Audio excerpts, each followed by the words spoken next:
these feminism values and ideals have slowly crept into the church and are influencing our mindset. There are many men who look at the woman and they say, well, I am afraid of getting married to this woman because the way she's looking at things, she's coming in to marry me. But I perceive it has a lot to do with characters. I'll give an example. Me, I'm a strong character. So ideally, I cannot handle a man who is a woman. When now a man becomes a woman, I can only marry you just for a time. Okay. When that time comes, I reach a point and then I look at you and I'm like, so who is the man here? I'm done taking the decisions I expect you to take. You are going to view your husband as the Lord. The Bible calls me to submit to you as I submit to Jesus, but you are behaving satanic. So I'm not submitting to Satan. I'd like to ask you one last question, Reverend, and it's a yes or no answer. So I'm married, submit to my husband regardless. Yes or no?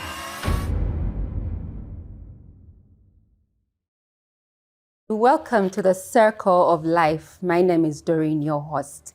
Now, if you've not already done so, please do consider subscribing because you don't want to miss the discussions that we'll have on this platform on how to thrive in every facet of our lives.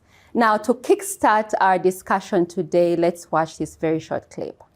Glitching what way? In the sense that women don't feel like they need men in the most physical sense, perhaps that's like right. naturally. It's very interesting. Women don't feel like they need men in a physical sense because life is soft. And it's bullshit because you still need men by proxy, one. And two, the second life gets difficult, you very quickly learn how much you need men. But women will go, I'm independent, I don't need no man because I have an OnlyFans and men pay my OnlyFans, and if anyone comes up to me, I'll call a male police officer. I don't need men. Shut up. Of course you do. You just named your whole life is based on fucking men. The road you're driving on was paved by a man. The house you're living in was built by a man. The car you're driving was designed by a man. Your whole life depends on men. And the second anything bad were to happen to you, the second you were physically threatened, or times were to get hard, or war were to start, or famine, or riots, the first thing you do is find a big strong man, shit yourself, and throw the feminism out the window. Feminism goes out the fucking window the second that the snow needs shoveling, or there's a fucking broken down car, or the tire needs changing, and all that crap vanishes. It's garbage. All right, folks, forgive the French, but that is Andrew Tate. Andrew is extremely polarizing and controversial for many. Andrew is regarded as a misogynist, and some view him as the leading voice of the manosphere.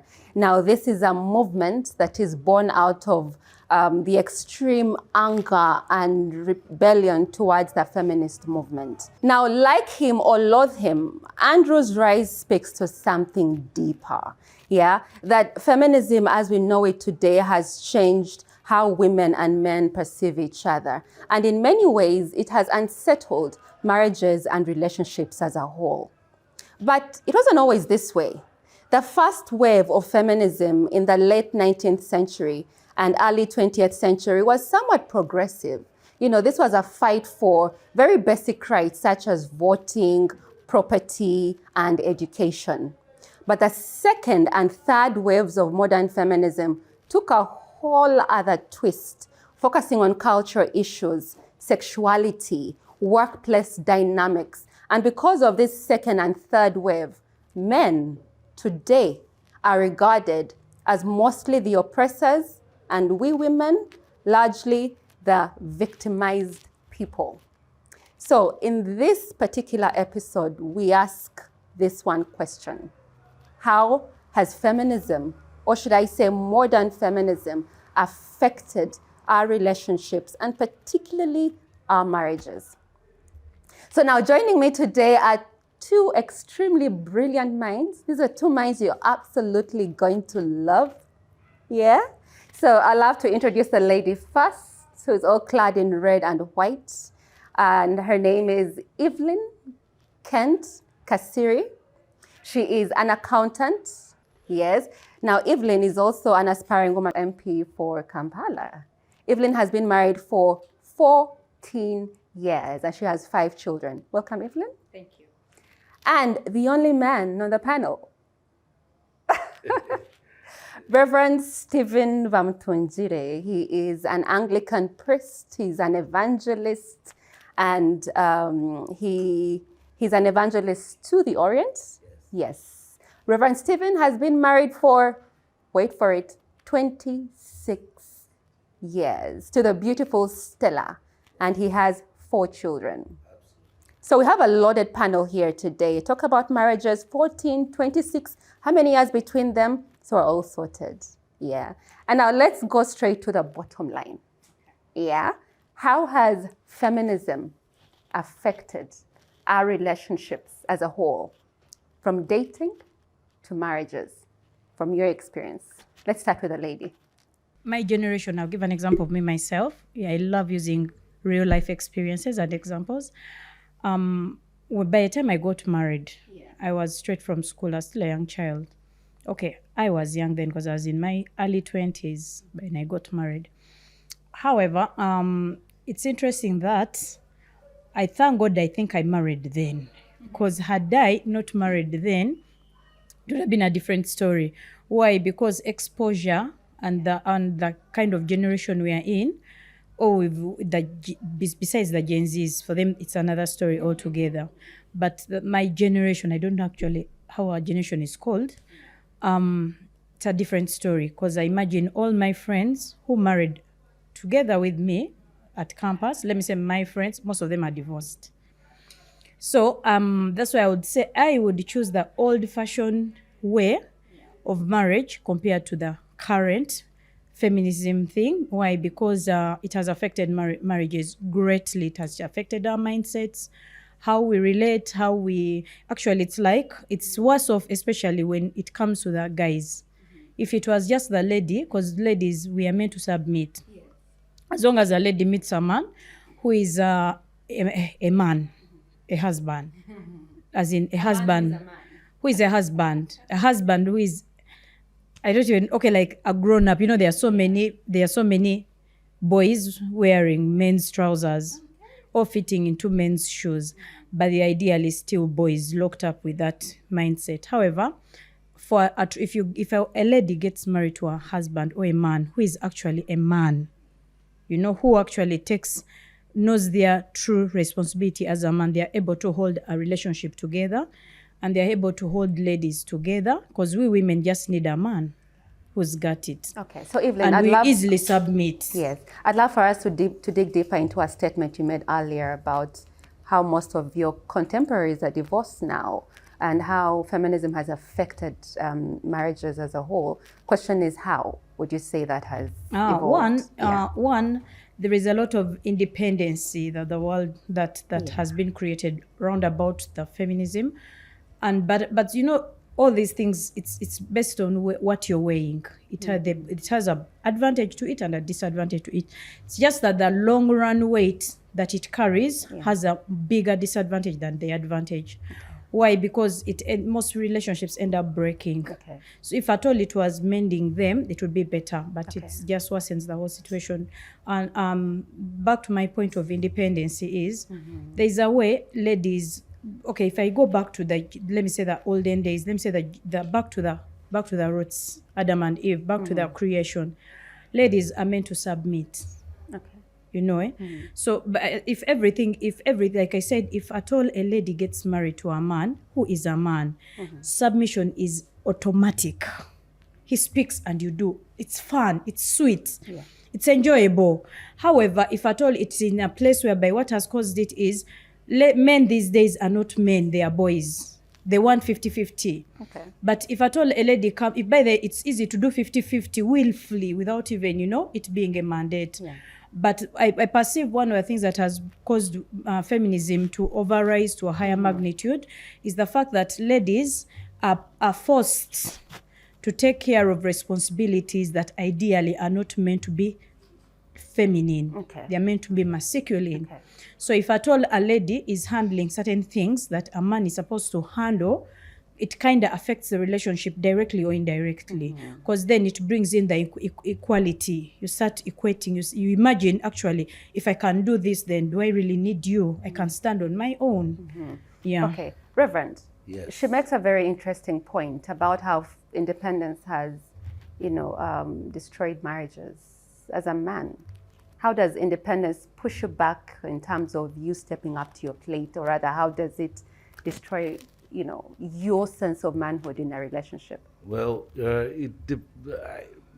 Well, I don't really get what you mean by independence. What do you mean by independence, Evelyn? Independence is a lady knowing I can stand without you. I don't really. I don't really. I don't need you. I don't need you as much. It's like you can cohabit, 50-50. Like I need you, you equally need me. We need each other, but I can stand on my own. Yeah. Okay. Let's talk about relationship. In a relationship where the woman or the girl or the lady feels that they need to be independent. Yeah. They don't need to be dependent, because in the context of our African society, women are looked at in a relationship, man and woman. The woman is looked at as one to be dependent on a man for provision, for care, for giving affection, those things. So it puts the woman in a place where she feels like a dependent. And then it also puts the man at risk of abusing that dependence. Okay? Yeah. And so then the whole thing, and so when a feminist or activist arrives in the field, in the arena, he takes advantage of all these things. Here it is boiling independence. Here it is boiling abuse. So now the feminist comes in and says, aha, now I think I have a point to make here. Okay. See? Don't you see? You need independence because of the abuse. You need also to recognize that this woman has something to bring in the space of this relationship. So you see the dynamic here. Yeah. So actually, we need to understand the woman seeking independence and the man at the risk of abusing the dependence. So it is, I look at it in that way. Yeah. Okay? Yeah. We need to make it a little more friendlier and simple, so that people can understand. Yeah, totally. Actually, to add on that, Totally. one thing I perceive, ideally, any lady who meets a man who is a gentleman, who is a husband, it is sweet to be dependent. It is sweet to just give him the lead. You actually want to give him the lead so bad. It's like it's infused with us ladies. It's automatically infused. Yeah. See, there are many times when ladies are forced to do things. Let me give an example. You find all your peers are getting married. So before you know it, you jump on with any guy who shows up, who is actually not your mate. So because of that scenario, most people get to understand each other when they're already together. The risks are so high. Then it was okay let me give an example, our grandies, the olden days, because most of them actually would meet their husbands during marriages. But for some reason, it was easy for them to last in those relationships. Why? Because they were raised with a submission kind of mindset. The Gen Zs. And submission regardless of what the man brings to the regardless. table. Actually, in fact, it is even worse that it's interesting that I used to have a grandmother who, on my maternal side, she would narrate us stories when we were young, and she would tell us, your great-grandfather, do you know there are days when he would come back home with like a lady, and then I would have to get off the bed, and then I would have to lay my mattress down, and then I would boil them water to shower, and then I would make them food, and then I would ask her, okay, so how would you feel the next day when the lady's like, no, it was okay. After all, she's gone, and the man is still mine, as in, like, there's that statement of Tebi Guao, as in, the man is still mine, he's still here, I still have him. So it's like, for them, the pride of his mine, I carry his name. And I bore him children, and regardless, the whole society knows he's mine. They would take in anything. Do we try today? It's a different story. It's a different story. And Reverend, you have been married for many years, but then you've also counseled quite a number of couples. Yeah. What's that one thing that you see that, or rather trend from feminism that has been assimilated by the couples of today, that you wish they would not assimilate? And we need to understand the feminism. In simple terms. Feminism, I see it as a woman seeking increased power. Increased power. Because when the woman comes into a relationship with a man, the man has this power that seems to reduce the power of the woman. The woman says, come on, I need to have power as much as you do.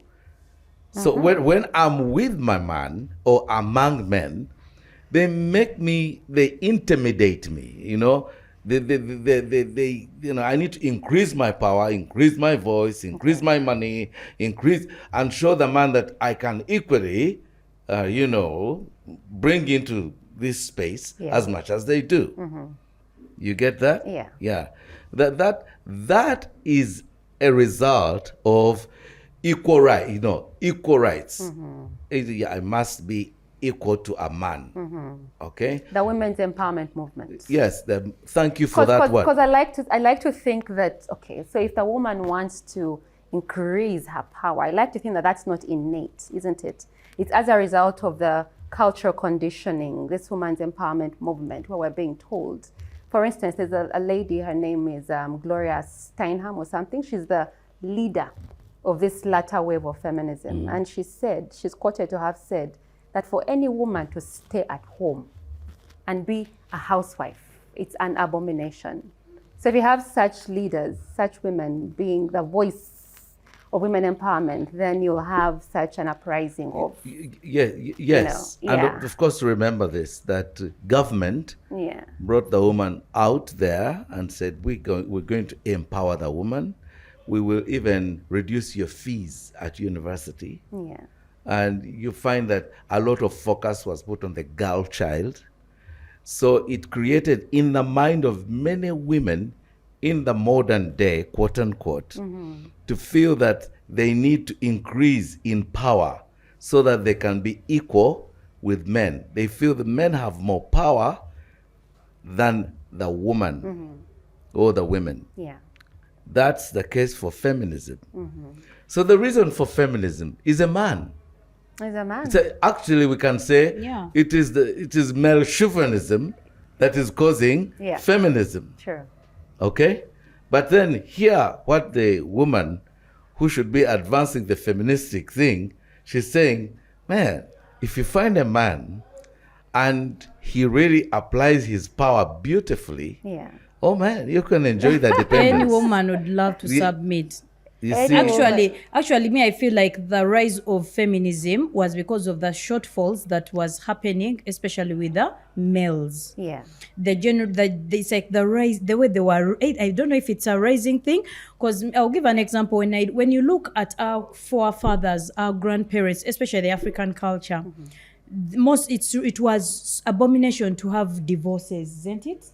It was actually an abomination, but then it's interesting that what would have been seen as an abuse, it was never an abuse to them because they never recognized it as an abuse.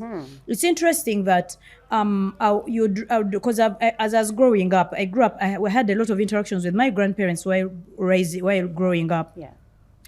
But then I noticed that that's what was interesting is like my parents, let me give an example. My grandfather had so many children with the wives of the brothers.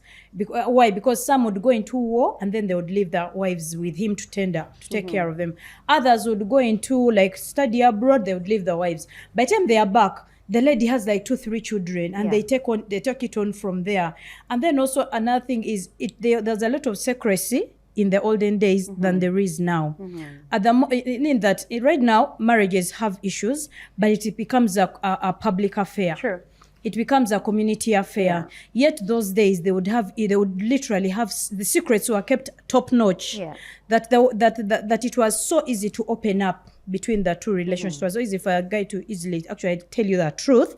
But now, because of the kind of mindset and the uncalled for fights, and you actually don't blame them, because ideally, today the abuse that ladies see, then it might even have been worse, but for some reason that mindset was not there. Yeah. There was more pride in the marriage than there was the shame. That even when the shame was there was a lot of covering.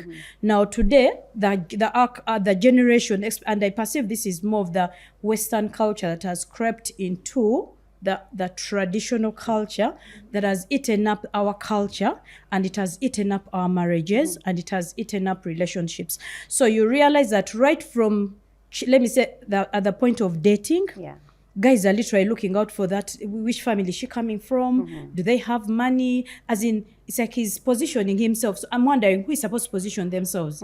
Is it the lady to position, or is it the guy to position himself? When I get back to the scriptures, that's why it was so easy for Sarah to submit. And it was so easy for Sarah to actually offer her maiden servant. So it's like, look at Sarah. She looked at her husband. She loved her husband so much that she called him Lord. Right? So according to her, that was her Lord. It was that serious. So she imagined, this, my husband is rich. We have all this wealth, but he has no what? It's, you see, so this is what submission does when you meet your mate. It's like you just want to be part of it. You want to grow together. It's like, what is his is yours. What makes him happy makes you happy. There is no selfishness. Because the whole ideal comes from a place of selfishness, where everyone wants to shine and outshine the other.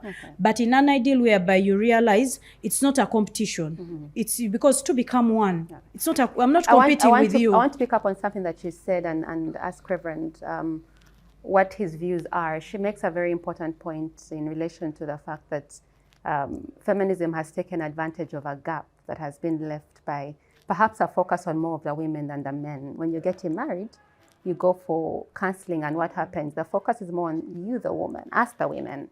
You've got to learn how to cook. But how about the men? Do you think this whole women empowerment movement has created a gap where the boy child is not focused on, and therefore feminism takes advantage of that and fosters even more feminism and women having to be independent and self-sufficient to fill this gap that men are not feeling? Okay. First of all, I want you to remember that I'm a Christian, and I'm a Christian leader. My thinking is influenced by the biblical ethic. So there's a lot of that in mind. When you talk about feminism, sometimes it doesn't even make sense, because Scripture doesn't have that word feminism. Scripture has a woman created from man, out of man, woman. You get it? Yes. In fact, in Scripture, according to Scripture, woman is more fine. Woman is a more, is a better product, because the first product was man, and then out of man, a much more refined product was gotten out, woman. So you find that woman has a fine voice, a fine skin, a fine mind. It's more, Yeah. So the approach, the biblical approach, really doesn't understand feminism. But let's talk about that space. It explains why Jesus is beautiful and not handsome. Yeah. Right? So let's talk about that space where the focus has been on the woman. The focus has been on bringing her out of the bushes, whatever bush it is. Yes. And that has made the woman to think, well, there's something I am not, which a man is. Therefore, I must get to where the man is and be looked at as a man. In their effort to do that, they actually passed even the borderline. You'll find that now the women, the young girl, by the time she becomes a woman, a candidate for marriage, she's actually thinking in terms of, I am a man also. I work a job like a man. I earn a salary like a man. I think things through like a man. So I am as good as a man. Okay? Yeah. And that's it. And then you see that's how the gay thing takes advantage of it. Yeah. Okay? Yeah. So let us agree. Yeah. Okay? That feminism is really a huge default. It is. And I'm glad you say that. There's a man of God I watched. Yeah. Can't say his name because he's a big figure in this world. I watched a clip of his where he made reference to Jesus, how when Jesus rose from the dead, he first appeared to the woman. Yeah. And he had this whole theological explanation as to why, as he said it, God is a feminist. So you find that, and I'm happy that you say that as a Christian leader, so you find that the whole notion of feminism, which is why I think it's very critical for us to have these discussions, that these feminism values and ideals have slowly crept into the church and are influencing our mindsets. And you as a Christian leader, one who has counseled many couples, I think are in position to tell us that most of the divorces that happen might have their roots in this whole contorted way of thinking that people are not aware of is actually of the enemy. And we have to have these discussions, and you coming out is an absolute Okay, fact. let me. Yeah. I mean, you're two ladies here, the man. I would like to understand: is feminism for real? Is it for Yes, real? it is. Wait a minute. You say it is for real. When you get a girl, I am fully informed. Yeah. Right now, if I took you out to the bar, the Ring Bar, which is somewhere around this corner, I'm expected to do certain things. Okay. Okay? If we drink anything, I'm supposed to pay because I'm the man. Yeah. There is a certain transaction that's going to go on. You're going to fully behave woman, and I'm supposed to meet you womanly. Mm-hmm. Where's feminism here? You're expected. Yeah, I'm expected, Yeah. this guy, he's not being a man, he hasn't even paid the bill. Sometimes you can come as my date, then you load me with her. You come along with somebody else, and then you expect the man to pay that bill. Yeah. Yeah.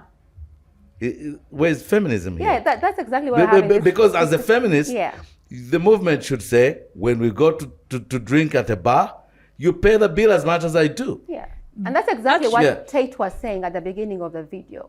That once the chick has the problem, who will they call if needs a plumber, the car they drive is made by a man, but this whole contorted way of thinking that you actually don't need a man or But I said, there is a gap between the current generation and the elder generations. Yeah. And I perceive it is the root problem of feminism, where it came from. That you realize that actually these days, most ladies who easily jump onto the feminism, it is because many of them, they have husbands or male or boyfriends, or let me say, or partners or fiancés who are just gap fillers. He's just filling that gap. But in reality, he is not a man. Because ideally, a man takes care of his family. A man, let me give an example. Me, I'll take you I'll take you back to the scriptures. When the Lord created Adam and gave Adam instructions. However, who was the first to default? Evelyn.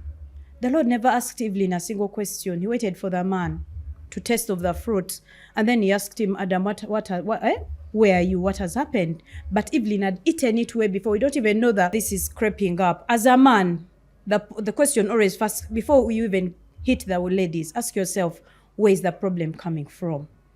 Because ideally, for as long as a lady meets a man who is a man, submission is automatic. Although I have a challenge with that kind of argument. Look, it's easier said than done. Yeah. For me, it's easier to submit to a man who is meeting his obligations. Yeah, but I want to argue objectively that we should be able to, if I was married, I should be in position to still, easier said than done, to still submit to the man regardless of what he brings to the table, because in my mind, I like to think that there is a pattern, a divine pattern that has been set by God. Yeah, that the man is the man regardless of what he brings to the table. And perhaps me then living from that place of order will then cause everything to be better. Advise us, our spiritual reader. Tell us. This is a very complicated theme to discuss. Doreen. Yes. I don't even know how you came to think about this thing called feminism. It's a huge animal. It is a huge Yeah, it is a animal. huge animal. Yeah. Sometimes we don't even know where it is in the room. But let me say this to you. When she says the man has lost his place of responsibility as a man, so the woman rises to the ground and takes over, you know? So we have some lousy guys around. So many. Yes, yeah. Yeah. But listen to this. What do you expect me to do as a guy when, since primary one, I'm being told a woman can drive, a woman can do this, a woman can change a tire, a woman is as good as a man. It does not So stop you from when doing your work. So when we get together, right? I say, well, we are two people. You can also bring bread to the table. You can also change the car tire. You can also, because you have pushed the agenda and said, I am as good as you. So, okay, you're as good as me. Good. I will sleep in this today and you can do the man thing. Because there's neither man nor no man. So you can as well do the man thing. So that's why I'm saying it's a default. It is a default. And I'd love for us to add watch something to what he has said. Yes. Quickly, a quick Okay. one. You see, we have a law that has been going on in our parliament about in an event that two couples are to separate, who takes what. And one of the biggest discussion was put on the table was, is it possible, would it be that when you get into a relationship and them say a lady and a guy comes together, husband and wife, then over the years, later on, let me say 10 years, you choose to separate, and then they say everyone takes what they are brought to the table. So imagine a scenario whereby the ladies have done more of, because let me give an example. Myself, my pregnancies were not very friendly pregnancies, you know. So somehow I kept losing the jobs I had while I held those, while I was pregnant. When I was my first baby, I lost the job. It was a very beautiful job. I just could not, my body just refused. So you find yourself letting go of the job because of your health. You even actually want to let go of the job. Then you realize that the second pregnancy, the same thing happens. Now, in scenarios whereby ladies are going through this, and then they're in a home, and then the guy who is doing what he's actually meant to do, taking care of his family, nurturing his family. At the end of the day, we are separating and you're taking all the properties, because guess what? While I was at home taking care of our children, our babies, taking care of you, there's so much work here. There's so much in-house work that many people don't recognize. Why? Because it may not be financially contributing to the relationship. In a scenario whereby at the point of separation, everyone is taking home what they brought on board. I remember in one of those discussions I once had with one of the leaders, I asked them, okay, who takes the babies? Because when you look at between your work and my work, who has done more work here? Yet the babies are taking after your name. The babies are literally named after your culture. So literally the babies are more yours than they are mine. So in a scenario whereby you're taking all the property you've brought on board because I was busy raising the children, now who is going to take the children? Because now me, I'll be like, okay, fine, take everything you've made, leave my babies. Because I've carried them for 9 months. I've had all these changes. I've nursed, it's not only pregnancy, there is nursing the child from the word go. There is raising this child. It is more work for me than it is for the husband raising them. And then all of a sudden, time for separation, everyone is taking what they brought on board. What they brought on board. And some women argue that, look, I'm independent. Others argue I'm self-sufficient. Where's the balance? Where's the balance, and how does that then affect our marriages and our relationships? Let's watch this very short clip. I'm a grown-ass woman. I pay my own bills, and you're going to tell me what to do? That's fine. But it gets to a point. It gets to a point where you have to sit and analyze the scenario you're in and try and realize and pick your battles. As soon as a woman calls herself independent, that's a red flag to me. We don't like independent women. We do like self-sufficient women, but there's a major difference between the two. We don't mind self-sufficiency. A woman that has her own career, her own place, cars, money, businesses. Reverend, I'd love for you to pick up on that. The balance between self-sufficiency, which some call the Proverbs 31 woman. I don't know how accurate that is. And independence and its impact on our relationships. Well, so Self-sufficiency. self-sufficient. Okay. I mean, when we're discussing feminism in relation to being self-sufficient, independent, and all these things, I think there's somewhere where the thing becomes, it's deceptive. It appears to be this, but it's not what it appears to be. Realistically, there's something true behind it, more true, which we don't see. So it's kind of a facade. You get it? Okay. When you say self-sufficient, what do you mean? Self-sufficient. Who is self-sufficient? A woman or a man in a marriage? You are bringing something to me. I'm bringing something to you.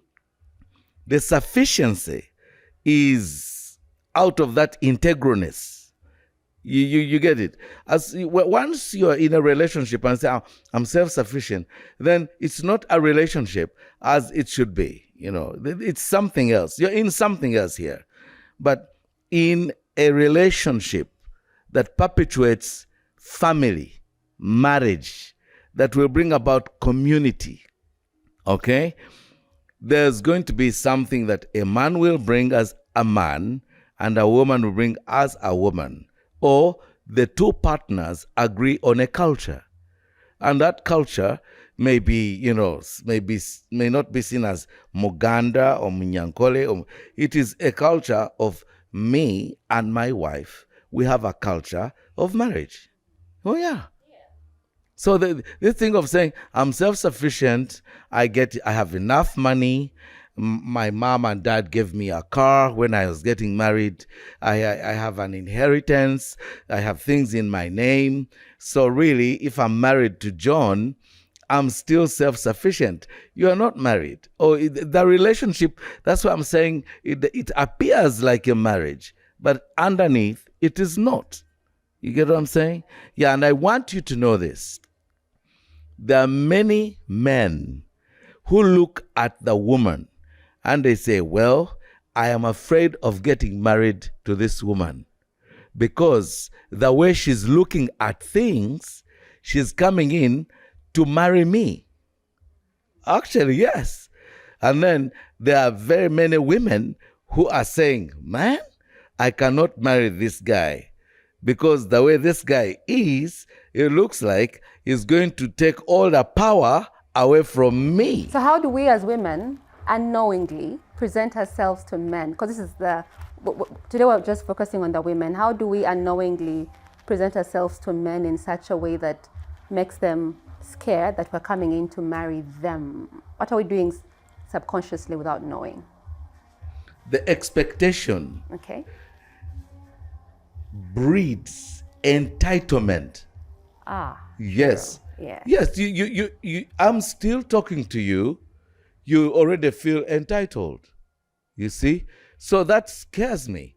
When now I marry you, what's going to happen? Yeah. We are just now talking. It's still just a find out relationship, but I can sense entitlement. You're entitled to being handled a certain way. You're entitled to be given things a certain way. And you're actually expecting it. Now, if it is expected at that hour, that threatens me as a man. I said, no, wait a minute.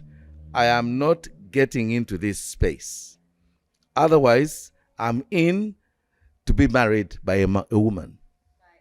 By a woman. And I tell you what, many women would love that too. Why not? I'm coming in. I should marry you. You know what? Recently, I did a wedding. Okay? Many women would love marrying the man? Many. Not, you can't see numerically, you can't see the number. Yes. But behind very many women in their mind, they come to the wedding and to the marriage with a feeling that I can be the head of this house. Okay. I can be the head of this home. Yeah. Yes, I can. Well, I don't want to be looked at as he's head and I'm under. No, their understanding of headship is I have to be subordinate. Actually, I don't think I agree with you. I perceive that comes in when there's an imbalance. Just like I said, because ladies love submitting to a man who is a man. What you need to find is just a man, and you'll want to submit to that man. Every woman would want that. But by the time a gentleman starts saying, you're going to marry me, then ideally there's already a gap. Okay. Because because you see, their interests, they are those guys who love strong characters. It's like, it's just misunderstanding a strong character, because they are ladies who have a strong character. So that means if I have a strong character, then there is a man for me. Then you also need to know, if you want me to be a man, remember this, it can intimidate you. I can be a man. My voice is manly. I speak once, you shut up. But you notice No, listen. that's not Yes, what makes that. no, really, listen here. Listen here. I want you to know, when you're growing up, okay, you are given an understanding, okay, that you are a man. You must speak like a man. You don't shout, but you be firm. You must be heard. Yes, you must be firm, okay? You must be assertive. You must be listened to. And so many women will be intimidated by that. And I'm telling you, the modern day woman, as she's saying, I want to be married to a man.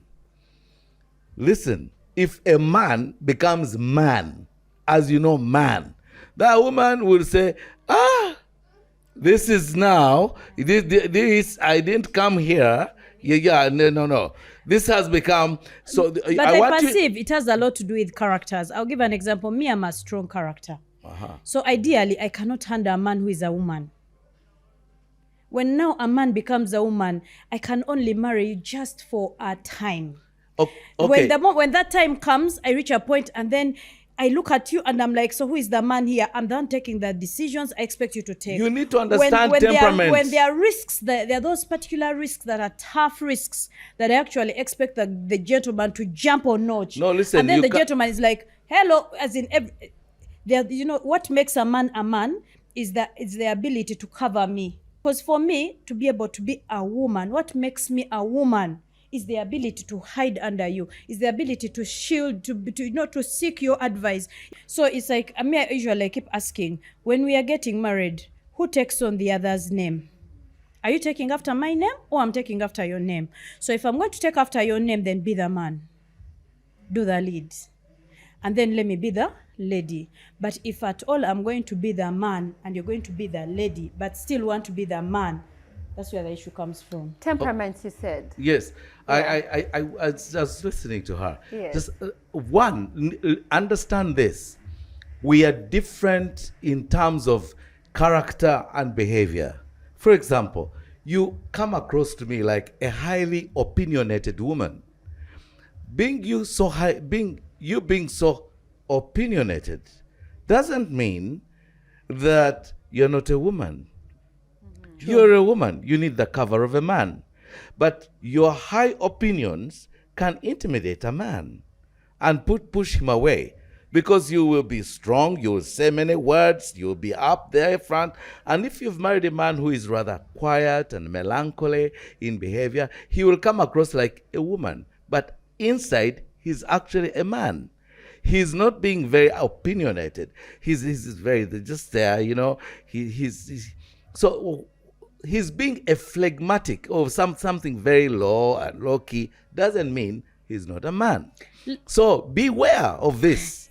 If I'm not as highly opinionated as you, if I'm not very choleric, upfront and aggressive, and I can express my opinions openly, I am still a man. Therefore, listen to this. Man and headship, woman and submission is a principle. Let me talk about that. Is a principle, just like gravity. If you come off that window and on 6th floor, gravity will pull you down. The principle of a man being a head and a woman being a submit, it's a principle. No matter whether you are the high up there, when it comes to man-woman relationship in a marriage, the principle is, this is my head, and I'm in here to submit. And submitting doesn't mean I'm a servant or a slave. No, I'm yielding to headship. I agree with you. However, I feel where the imbalance comes from is this. There are many times that you hear ladies ask, what do men want? Because ideally, as a man, what do you want? Because if what you want is a lady who is submissive, if it's a lady who is gentle, it's a lady, you should be able to recognize these characteristics while dating. You should. That's why I see there is room for dating.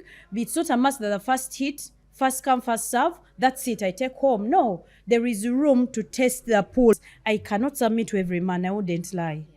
Because submission, you don't force it. You don't learn it from school. It's just like a child breastfeeding. Sorry, just to cut you, I'm so sorry, I have to cut you short. Yeah, because of time. I think we're all on the same page here. Yeah, so you make mention of the fact that you need to submit to a man who feels like a man. And he says you've got to understand temperaments. Yeah, that just because the man is not as opinionated, as strong, as choleric as you are, doesn't mean that he's not a man. But he's still a man from within. Yeah, but you see what makes a man is not opinions. It goes beyond opinions. Yeah, so it does go beyond opinions. It's a personality. I like what you said about principles. And yeah, I like to think that when God created everything on this planet, including relationships, he established principles by which you must live. So my question then is, what is God's mind in all this? Let's watch this last clip and we'll take it from there. And so you'll find a couple, the man and the woman. The woman will debate about her rights as a woman, but basing it on secular feminism. And the two will clash. But they will have all these debates. For me, I believe, and it will be a debate after another. Now, if they do not realize that in order to subdue this thing that is actually controlling them, which is really the prince of darkness, the kingdom of darkness, that the woman has to arrive to that place that God recognizes as a woman, not the woman whom you have been shown in the mirror or through the mirror of feminists, but you take your position there as that woman whom God recognizes. Now this is a woman. Then all of a sudden the man is calm. You've won him over. I'm telling you that if you found the setting of God, that's all it takes. You remember the scripture talks about Sarah, who found that setting? And then all of a sudden, and when, the example is being given by the Holy Spirit, it says, even an unbelieving man would actually, he would be knocked out if you found that setting. Now, what do the feminists tell you? Go teach them this, know your rights. Know your rights. Now, as a parting shot, I'd like to ask to pick it up from there and give you an opportunity to to attempt to holistically summarize all of this in relation to what you believe God's pattern is for relationships. What should we adhere to? I'd like to give you about 2 minutes. Okay. And yeah. I'll use the example of Sarah still. Yeah. Sarah loved her man so much that she called him Lord. When you meet your mate, let me give an example. When you meet that person that is for you, divinely created, you say there is, I believe that by God's will there is the good, the acceptable, and the perfect will of God. The good, the permissive, and the perfect will of God. When you meet the perfect will of God, it's automatic. You want to submit. Actually, if anything, you want to create an empire for him. You want to be that person that is behind every success. They say behind every successful man there's a lady behind it. You want to be there. Submission is automatic. You want it. You desire it. You don't learn it. You actually learn on job. Some things you learn them on job. And then you realize that if you look at Sarah, she loved him so much that she did not mind her own maid to actually take up her seat. and bear him a son. What she was looking at was the son more than the lady. Like I said, how like an example of my granny who used to even lay bed for them, prepare water for them to shower, cook food for them. When you meet your mate, you want, it's automatic. You don't actually need to be forced. In that, when for me, how I realize that there's a mismatch here is how easy is it for you to submit? Because the moment you're not easily submitting, you're on someone's husband. That's not your husband. Voila, Reverend. Well, Take it away. Two Yes. things I want to say. Yes. The first thing is that there is a biblical view and ethic to woman-man relationship when it comes to marriage. So, which is far different from know your rights, okay? But here is know what the Bible says. Know what Scripture says. Yeah, simple. Scripture says, man, as a husband, love your wife as Christ loved the church and gave himself up for her. So you are in a marital relationship. You are coming in as Christ came into the church. You know how stubborn the church is and everything, but Christ loves the church and forgives the church on a daily. That's how you are with your woman. Then it says, women or wives, submit to your husband as to the Lord. In other words, submit to the man as you submit to God. It's the only relationship where we are likened to God. You are going to view your husband as the Lord. The problem is when the husband behaves satanic and you are supposed to submit to, so now you are going to have a problem. The Bible calls me to submit to you as I submit to Jesus, but you are behaving satanic.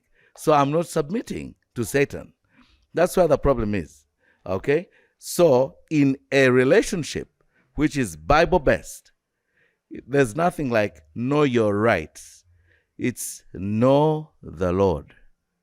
Love as the Lord. Submit as to the Lord. But I would like also, number 2, probably another moment in the circle in the full circle, to look at, the core reasons for feminism in relation or as compared to the core reasons for love in a relationship, marital relationship, as the Bible says it. What caused feminism? Okay? Gender inequality, historical marginalization, discrimination, and all these things. They are things that pushed for feminism. And how do we look at them as a church or as men who are Christians? Okay? I'd like to ask you one last question, Reverend, and it's a yes or no answer. So I'm married. Submit to my husband regardless. Yes or no? Yes. Yes. Because I'm submitting to the Lord. You are going to submit. Yeah. Okay? But remember, your submission is not in a vacuum. The Bible says, submit as to the Lord. You get it? Okay, just one simple parting shot to that effect. Let's say you are a commander in an army. I bring you to her and I say, Doreen, submit to your name. Evelyn. Submit to Evelyn, okay? Commander Doreen, submit to Evelyn as you submit to the CDE, the Commander of Defense Forces, the CDF. Submit to Evelyn as you submit to the CDF. Now, Evelyn then begins to behave like a corporal. You cannot submit to the corporal. You're telling Evelyn, I'm supposed to submit to you as to the CDF. Your behavior is not CDF at all. So where do I put my submission? I am abusing submission. The submission for the CDF is given to a corporal. The same thing as to the Lord. The assumption is you know the Lord. So you're going to submit to your husband as to the Lord. The problem is you don't know the Lord. And you're supposed to submit as to the Lord. And the person you're married doesn't know the Lord either. Yep. What happens now? What happens? No submission. It can't be a full circle. Oh Lord, I feel like we've left all this hanging. Like my My heart is conclusion, ailing, yeah, just so- like I said, Yeah. imagine as like Sarah, when you meet your mate, it's your husband, so it's easy to submit. Now, when you look at the example of Sarah and Haggai, what happened later on? Haggai becomes big-headed, you know. The fights begin, you know. But it's because Haggai, in the first place, that was never her husband. It was Sarah's husband. She just came in to help, you know. So if you're a helper, this is a different story. But if it's actually yours, it's automatic. It is easy. You understand him. You're literally one. You breathe the same air. You think the same. So it becomes very easy. However, also the question you posed to him, whether I would submit if he was, would it come automatically? Regardless. of Regardless, how the he's answer is no. I would The answer only is- submit, like he said, Yeah. if he was like Christ. Okay. And I'll then close it up by asking, I think it's taken from what the prophet said, where he said that the woman submits and then she wins the man over. So is there a place, say, for me who's more enlightened than the one to whom I've been told to submit, where I can submit with a view to winning him over and perhaps... Let me disagree with Evelyn straight away. Yeah. You submit Yeah. regardless. Regardless. In marriage or in a relationship, you die. In a relationship, submission is respect. In a relationship, you submit not because of the man. You submit because of God. And when you do it for God's sake, God defends it. If you truly do it for God's sake, God will defend you, right?